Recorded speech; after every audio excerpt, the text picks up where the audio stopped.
Rocket Force commands the country's missiles, including its nuclear warheads. That runs in parallel with the land, naval, and air forces of the People's Liberation Army. A spokesman for the Ministry of National Defense says the new uniforms are mostly green, with the addition of khaki to symbolize the firing of a missile. Rocket Force troops will start wearing the new uniforms on July the 1st. In order not to waste funds, the old uniforms will be used by the PLA's land forces. China's missiles were commanded by a team with quite a low-profile name called 2nd Artillery. It was an attempt to keep most of their operations secret.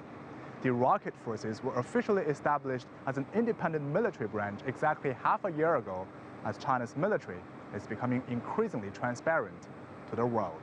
Also at a press conference, the spokesperson rejected allegations by the U.S. Defense Secretary Ashton Carter, who said earlier this month that Beijing's actions in the South China Sea violate international principles. Carter said that China is building a great wall of self-isolation. Regarding the Great Wall, if you know about Chinese history, the function of the Great Wall was to ward off aggressors, but not goodwill missions and free trade. As for isolation, China's peaceful diplomacy has won friends around the world, and more countries are openly backing China's stance on the South China Sea disputes.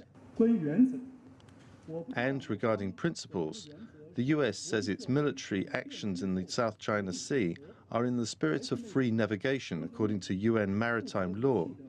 But, ironically, the US has not ratified that law, which has been in place for more than 20 years.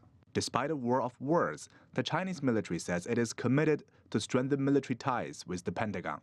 5 Chinese vessels arrived in Hawaii on Wednesday to take part in the Rim of the Pacific military drills. China attaches importance to the Rim of the Pacific drill because it will help strengthen the PLA's capability against non-traditional threats.